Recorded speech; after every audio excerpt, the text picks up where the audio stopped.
What's the best meal you've ever had? The best meal I ever had. Oh man, I had this like salmon taco. I had this in December. It was like one of the best meals I ever had. Obviously, you asked me, but it was like salmon. It was like a taco, but like not really a taco. It was like, I don't know if you ever had like an Indian taco. It's like with like fry bread. Fry bread's like on the base, which is like, it's basically like a donut, but like a savory donut that's like deep fried dough, and like the toppings of a taco, but like it had salmon in it, like salmon cheese, lettuce, tomatoes, and some sort of like special mayo, and like this nice wild salmon.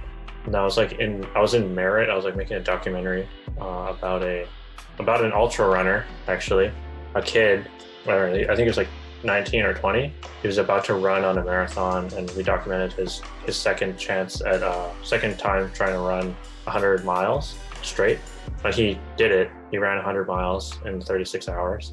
But in between that, I had this taco. I was like waiting for him to like, it was 36 hours long. We were like following him with a car and like going past him. I was just like eating this taco. It was like the best thing I've ever had. In Merritt, if you're ever in Merritt, like I can't remember what it's called. I'm just thinking about how there's going to be a sub-documentary about shooting a documentary and eating a salmon taco. Yeah, it's called like Kekuli Cafe in Merritt, if you're ever there. Also, the bannock the fry bread was so good. It's awesome. If you're ever there, that's great. Best thing I've ever had. Well, that's awesome. I know an ultra marathon guy here, and superhuman beings. But I would also, if I were hanging out with them, be concentrating on sandwiches, because I cannot run 100 miles. Hi there. My name is David Yun, and I've built this podcast for all of us photographers looking for some extra inspiration. Every Friday, I interview local photographers about the how and the why behind their projects, and at the end of each episode, I add a thought or a challenge for both of us to consider as we continue our pursuit of awesome photography. You can help me keep this project growing by sharing this podcast with your photo-loving friends, and by subscribing and leaving a review or a rating on your podcast platform of choice. Ultimately, the goal is to stir up conversation and thoughtfulness about photography as a practice, and I wanted to start each episode with a thank you. Your attention and focus on these artists and these conversations help the community at large keep growing. So, without further ado, welcome to My Viewfinder. My Viewfinder is a proud member of the Alberta Podcast Network, locally grown, community supported. The Alberta Podcast Network is a program to support Albertan podcasts by connecting us with local businesses and initiatives to keep our stories and our interests at the fore. If you're interested in finding more Albertan podcast content in a wide range of topics, check out their website, albertapodcastnetwork.com, or you can connect with them over social media. They are at AlbertaPodNet on both Instagram and Twitter. This episode is brought to you by the Calgary Foundation, proudly supporting community needs for 65 years. Everyone wants to feel a sense of belonging. Now, more than ever, we are united by a desire to take action and help others by creating a community built on kindness and compassion. From small creative projects to larger citizen-led initiatives, the Calgary Foundation provides grassroots grants to encourage and support people who want to create and strengthen bonds between neighbors and communities. If you've got an idea to improve, enhance, or revitalize your community or neighborhood, visit calgaryfoundation.org to find out more about the Foundation's grant opportunities, and visit the Calgary Foundation's Facebook, Twitter, Instagram, and YouTube channel. This week, I sit down with Soloman Chiniquay. I met Soloman when we were both selected as part of the inaugural Mount Royal University photography exhibition.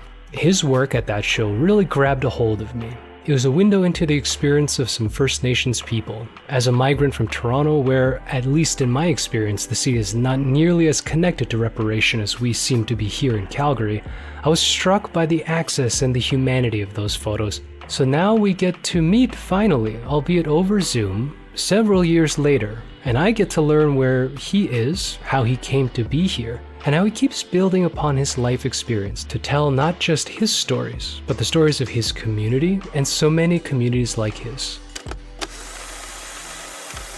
Just because, as much as we've sort of crossed paths, it's not like we've sat down and hung out at all, so I don't know enough about you, Solomon. Yeah, I have a photo degree. I grew up on a reserve. I grew up really, really poor. My mom provides for like 7 or 8 families. She's the only one in our family that has like degree and like a quote unquote real job. She like provides for my grandmother and like, well, I also have a degree, sorry, but my mom's like has like a real government job, and she like takes care of my family and many others, like our immediate family, like financially. But yeah, that's just kind of about me, where I grew up and kind of grew up on like a farm. My grandfather raised horses and was a carver, and he made artwork in the woods.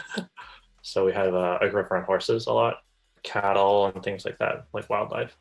That's a little bit like short history on me, I guess, of where I grew up. And yeah, I went to school in Vancouver and currently working in film. Sometimes, not mostly. It's interesting to think about the formative experiences and then how they play into your art. So maybe, coming out of this situation, not just growing up on a reserve, but 7 families leaning on one income and wildlife and art. How does that evolve into deciding to study photography? So, we don't have to go into the day-to-day nuance, I suppose, but were you always interested in building something creative, or was it something that was an opportunity that came up for you? Or, how, I suppose, did you become a photographer? I think I gravitated towards photography, and it's in the way that it was like learnable, if this makes sense, like mechanically, I guess, learnable that way. And my brain is very much like I very much did well with photography and the technicality of it, because it was like I could learn how to do like tricks and like what have you, and learn like the science of like optics. I'm not like really, I don't know much. I say that, but I'm not a scientist, so I don't know much about that stuff. It semi interests me, and I know some about it vaguely. But I grew up around musicians and painters and carvers, and like I was not good at any of that.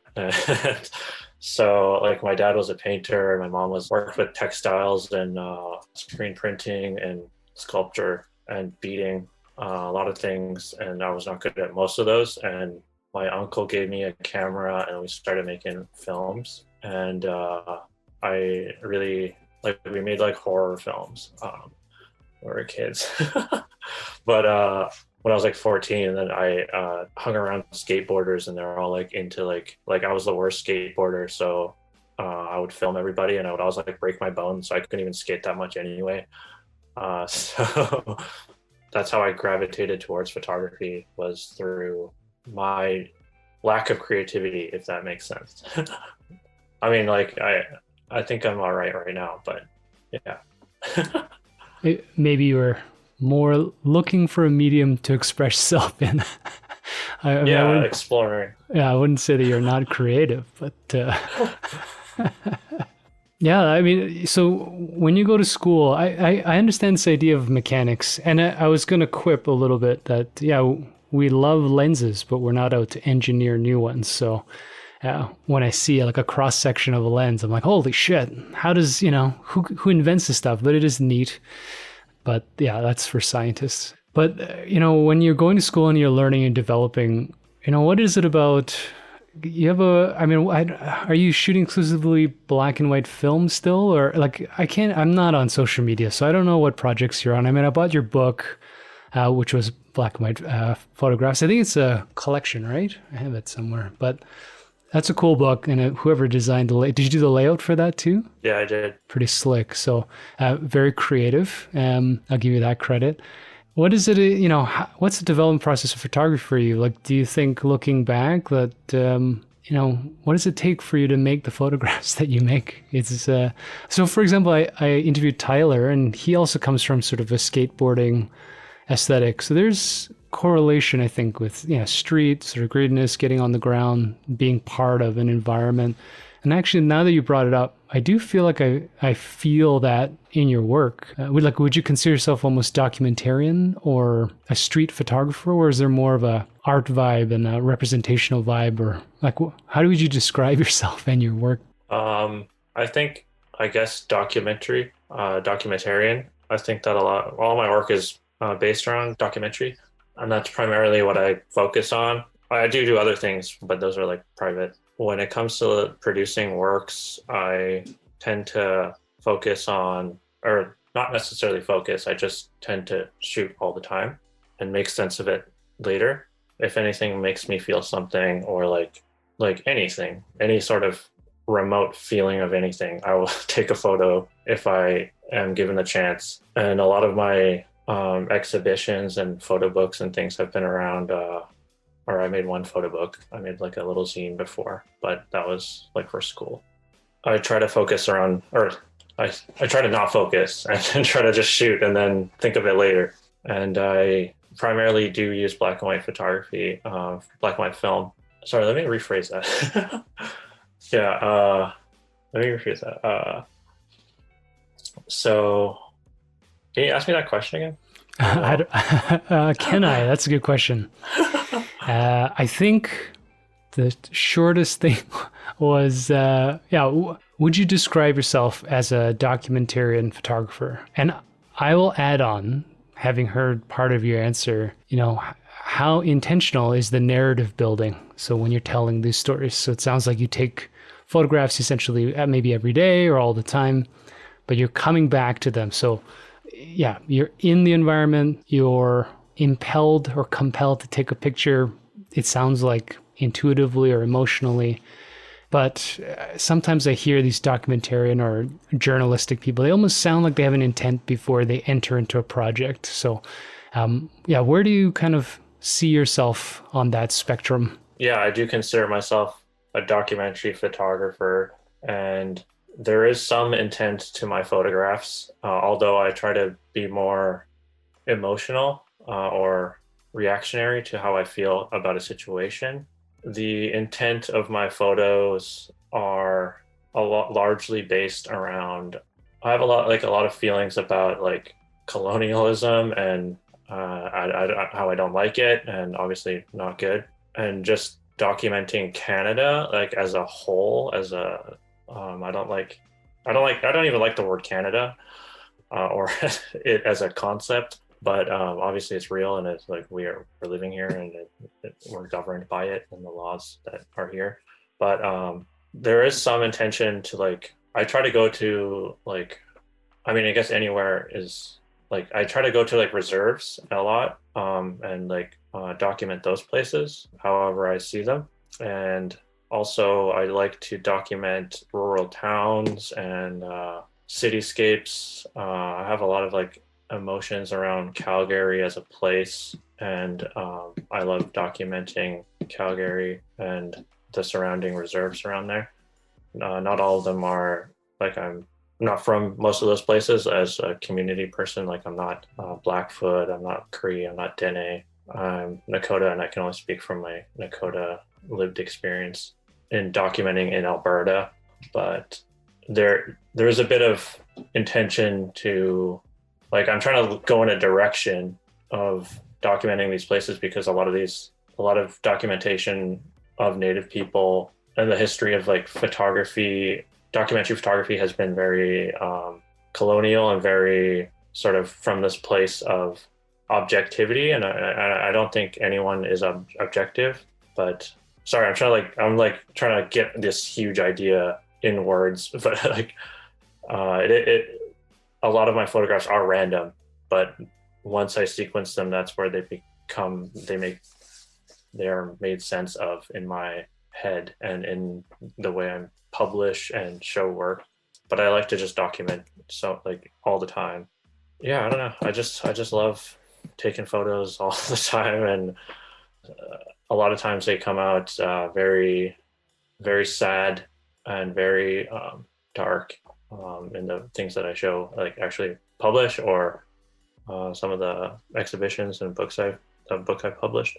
Yeah, no, I think the concept came out. I mean, there's a lot of pieces there. You know, I think first and foremost, the idea of representation. I mean, it's such a hot topic in general these days because it feels like each day we're becoming more and more aware of the so-called colonial lens. So just how every image has been appropriated or seen through, let's say, a white male lens for the most part, upper class, whatever.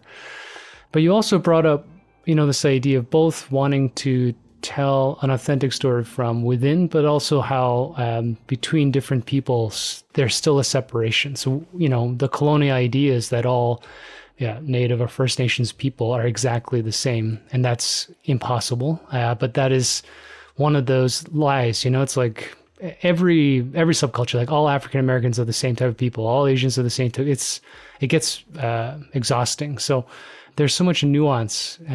Going from a lived-in experience for you, growing up in that condition, in that situation, and wanting to explain to, who's the audience? Is it, are we trying to push back against people making those other photos, or is it to the general public? How do you see, your audience? Like, how do you see the people that you're communicating with? Who is it for, really, I suppose? Yeah, I feel like as far as an audience goes, I think myself and how it's weird to say, but I think my audience is my younger self. And that's how I like to think about photography or any art is like, would my younger self enjoy this? And that person, what would they get out of this? And somebody like my younger self, if they saw this, what would they think about it? As far as a little Native kid, that's kind of what I'm talking about.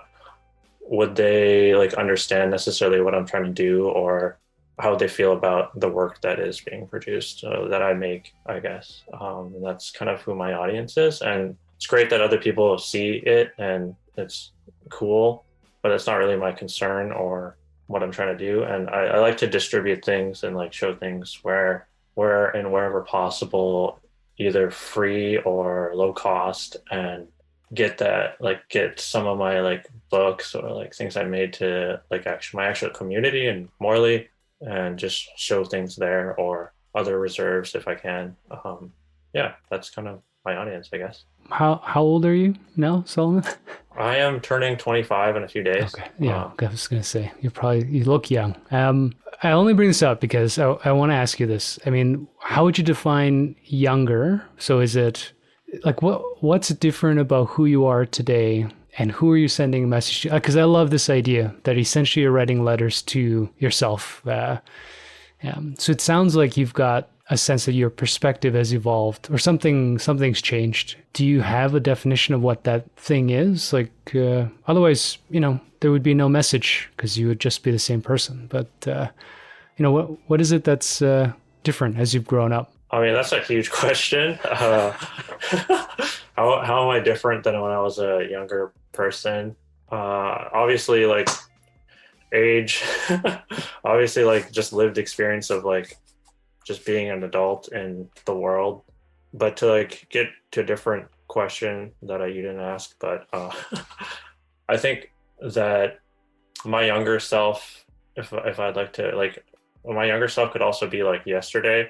What is different today, or last month, or last year? What would they say when they see this work that I'm producing? But ultimately, it's my teenage self, and what would they think?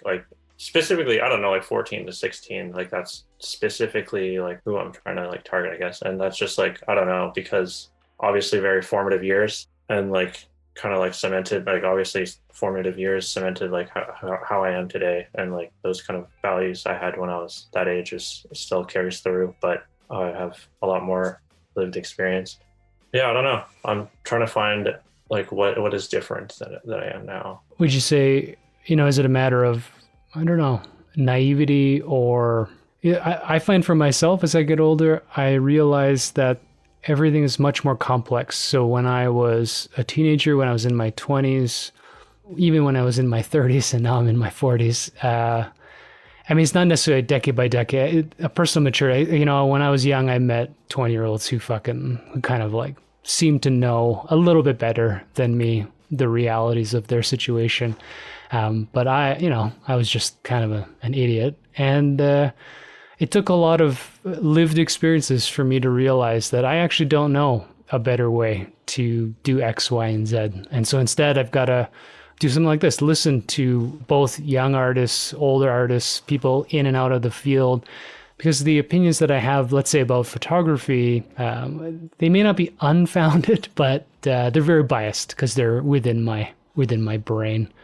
When you're speaking of, let's say a teenager, or even how you were yesterday or last year, is there an emotion? And you talk about shooting emotionally. Is there a tone where you're feeling almost like upset? Like, is there a tension in that you need to warn people, or is it more just about telling your past or the youth that there's beauty? It's like, is there an overarching thing, or is it like project by project, and as you're doing edits, like different feelings come out?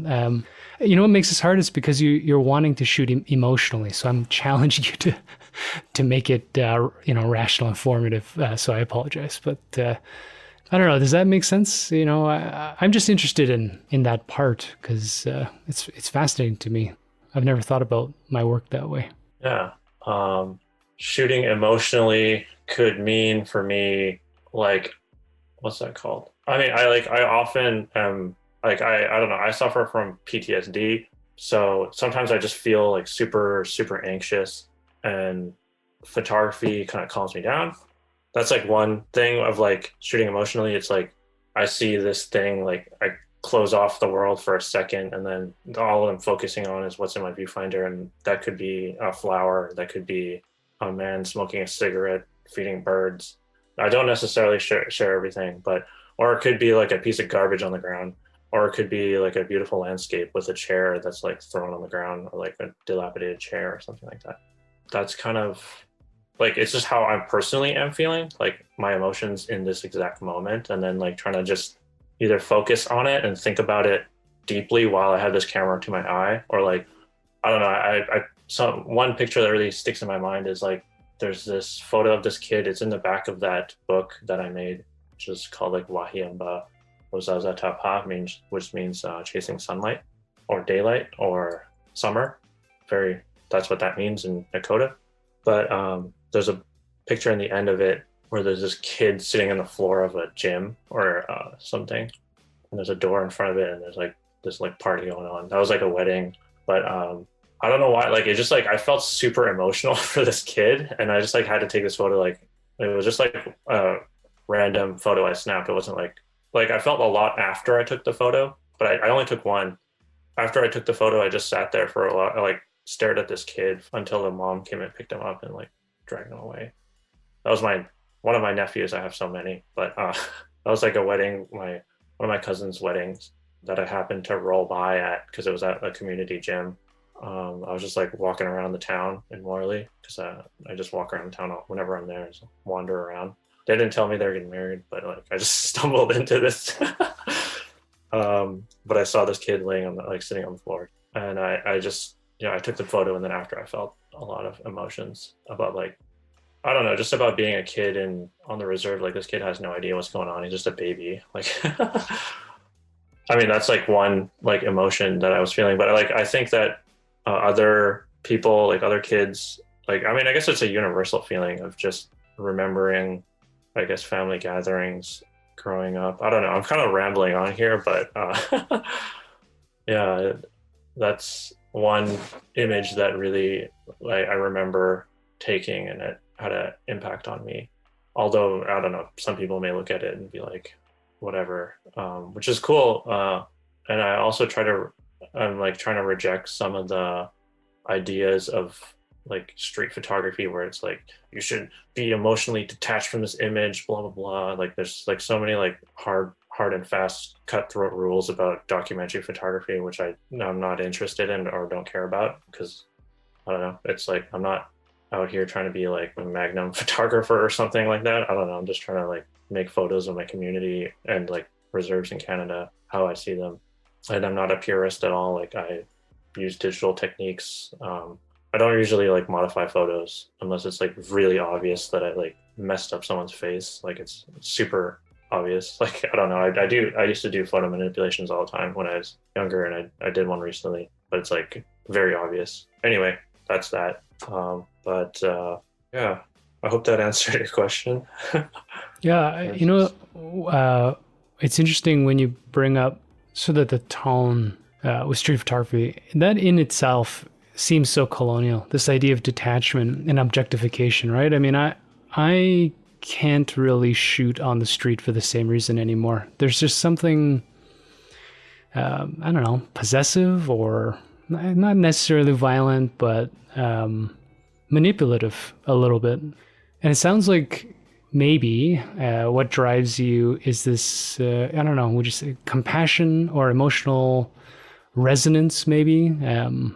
It sounds like you want yourself or those interested in your work to be connected to the things that you're connected to, whether you can put words on them or not. And I haven't seen, of course, your full body of work. I've seen the event that we happened to be in together at MRU, and I've seen stuff on Instagram, and I've seen your book.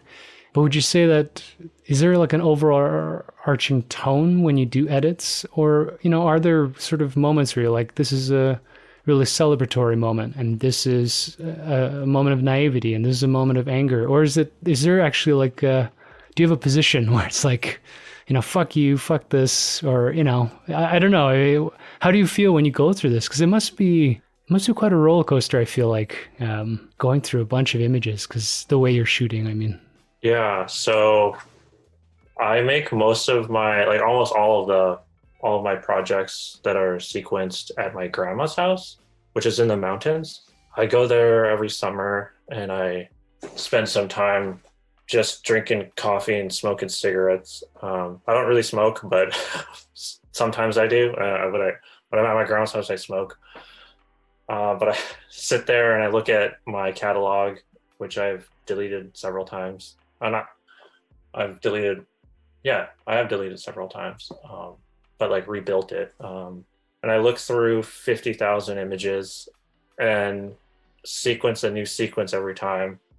And it's, a lot of the images are from like when I was like 20 or like 19 to 2021.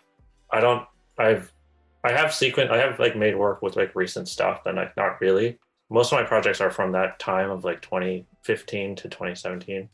I still shoot all the time though, but maybe in like 5 years, I'll make some work of this, whatever the heck I'm shooting now. I don't even know. I don't really look at it except for like to post on Instagram, like whatever was from that, whatever roll I just scanned, and then I just like move on.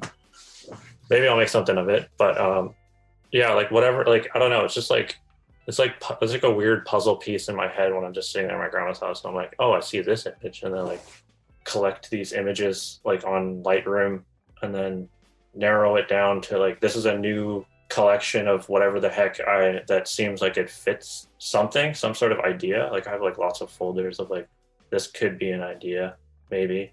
This is like from this, and I just like throw it all into like one folder of narrowing down 50,000 images into like a couple hundred, and then just narrowing it down until it becomes something. And then it really depends on like, I guess literally just how I'm feeling. And then like, and it changes. Like this book that I made, it was going to be something completely different. I had this sequence of images, which is similar to what is in there now, but I was just like, I don't know, I was like feeling like it was missing something. So then I like reached out online to some poets, and I did a call out on Instagram of like, if there was anyone who I know that's from like Alberta, or like, doesn't really matter, any like BIPOC people that want to submit poetry to this.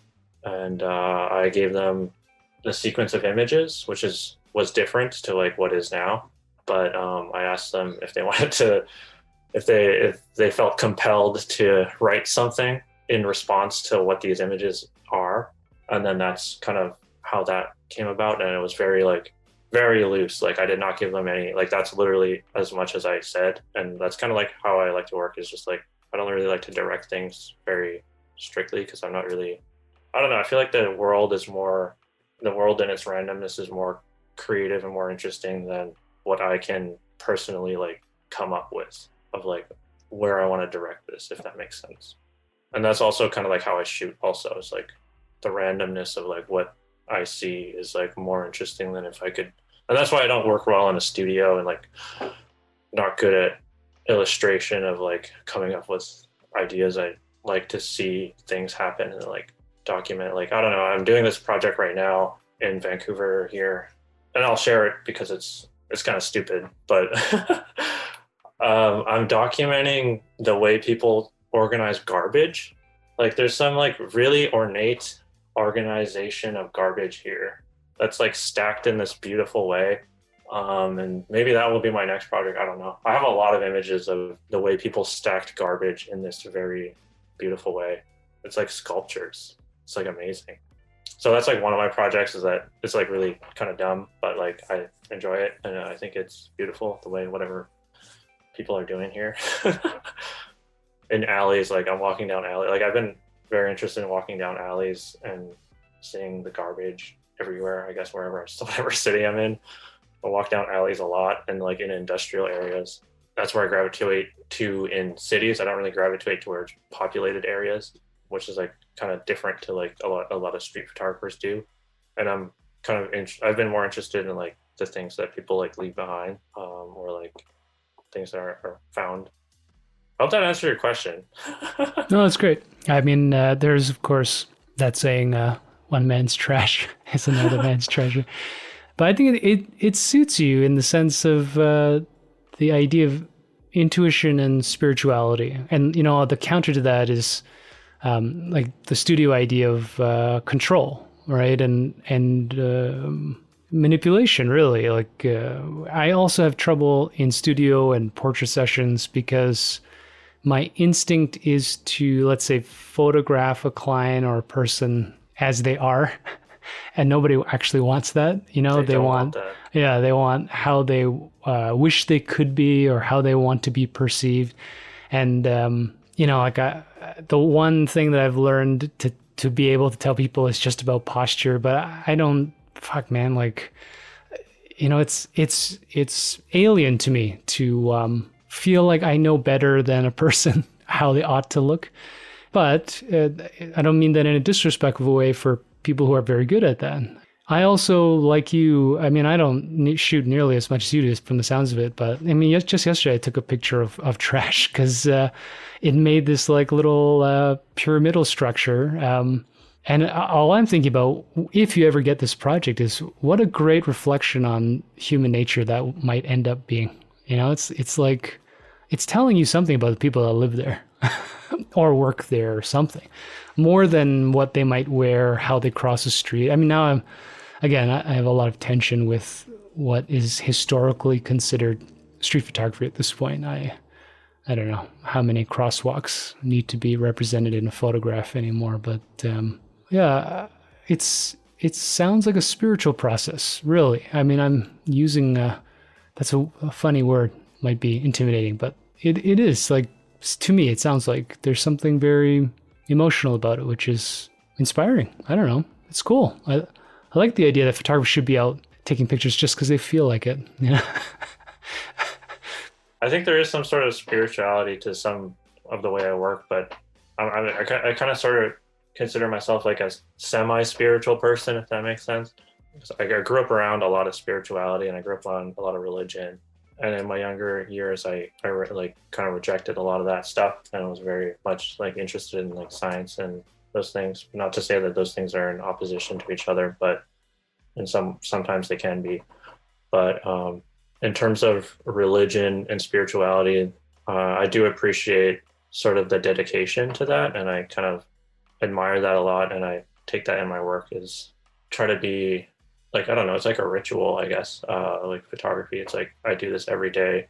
I go into my bathroom and I develop like my own film most of the time, and it takes a lot of time processing and like scanning and like whatever, printing, and in that way it's like sort of ritualistic to me, because it's like it's a lot of time. Like I don't know, like dedication to, I guess, analog, not for any particular reason, I could just shoot digital, there's no reason. But the aspect of going into the whatever makeshift darkroom I have and spending hours and hours there just processing and digitizing, or I sometimes print analog, but that work process, that is also very beneficial to me. And that is where I feel like most spiritual, I guess, because it's like I'm doing this ritual that will, like, if I like, requires a certain amount of steps and a certain amount of like time, and like you have to kind of do it the same most of the time, like especially for color film, you kind of have to like do it. You can't really, there's no room for like creativity, as far as like you have to do what the specifications say, or else you're gonna, I mean, it could look cool, but I'm not interested in that. I just want it to look normal, not color shifted because I messed up the temperatures, which sometimes that happens. But yeah, that sort of like dedication, and that ultimately comes from like my grandfather, of his like dedication to like his animals. And he was also a preacher and pastor. He in his younger years worked at a church. I guess not worked, he didn't get paid, but he would dedicate himself to a church. There's like a couple in Morley, and he was very much like dedicated to like what he believed in. And I'm not religious in that sense, but yeah, I very much admire that. It sounds meditative, really. And yeah, religious is a funny word. You know, like all English, well, all language, when you go too far into semantics and interpretation, every word can be both positive and negative.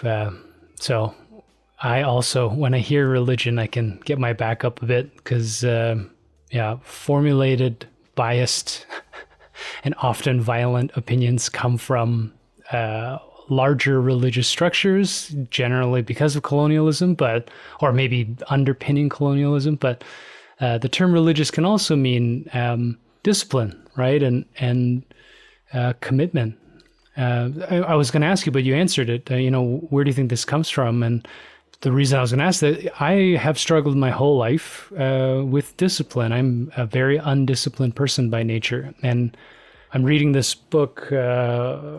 There's a Japanese writer, he runs marathons, and he wrote a memoir essentially conflating the two, you know, what it takes to be a long distance runner and how he ends up writing novels. And I hear the same thing with you, you know, this idea that you seem to be beyond, as a mature 25-year-old, this idea of like intuitive artist, you know, the genius of taking a single image and like everybody's like, holy fuck, like, how did you get that? But it sounds like it's a process, which is, for me, much more inspiring. I don't know how you could do that every day. It's incredible. Yeah, thanks. I mean, like you can, like, I don't know, it's very easy, I guess, in a way that if you just follow steps and like, but it's like you just have to do it every day. Like, I don't know, it's like it's a long haul of thing to do, and it gets easier with time because you do it every day. And that's what I'm like, I don't know what I'm trying to get here, but yeah, it gets easier with time. And I think the benefits that I receive from it are in the length of time I'm dedicating to it, because it's just like a very steady thing that's always there. Yeah, I don't know. One of our sponsors today is ATB. ATB was built to help Alberta businesses, from CEBA applications to lending information, debt consolidation loans, or deferrals. Whatever your business is facing right now, ATB is here to help with expert advice. And with today's economy top of mind in business, stay up to date with The Future Of podcast, hosted by ATB's chief economist, Todd Hirsch. To learn more, visit atb.com. So, at the end of this first part, I'm mostly struck by reflection about experience. I often think that age itself is enough to claim wisdom, or that I ought to be farther than I am, or that it can even be a detriment to have found my passion so late in the game. But Soloman's story reminds me of the fact that it's through perseverance and frankly pain that we find growth. After all, it's pain that is a signal that something is changing, and that we're changing with it. Can I go back and have the same pursuits as Solomon? Of course not. Still, I can be inspired by him to look at the decisions before me now. Am I shying away from the next project for fear of being hurt? Am I telling myself stories about how I need a specific piece of equipment or a degree or some acknowledgement before I can move forward? Am I caught focusing too much on myself and ignoring a community around me? There's a reason why so many of my guests, dare I say all, are so productive, and why I'm working so hard to get into their brains. That's kind of the reflection as I round out the end of the interviews that I've taped. We'll talk about this more next week. Thanks for listening. Do you have an opinion that might surprise people or be otherwise unpopular? An opinion that might surprise people? I think I expressed a lot of them throughout this. I think I have some unpopular opinions about photography. Give me one. Give me one unpopular opinion about photography. Documentary photography is not objective ever, no matter how hard you try. And the large population of documentary photography is based around the objective view is white man, and that's what people consider as being objective. I guess this is my opinion, but that's what I think, and that's a large portion of documentary photography is based around that. That's an unpopular opinion. I think it's true, but yeah. I agree. Yeah. And while you're talking, I was just thinking we'll have to set up round 2 and just talk about the colonial lens in general, but that gets so specific. We'll do a panel talk to talk about how we've been represented.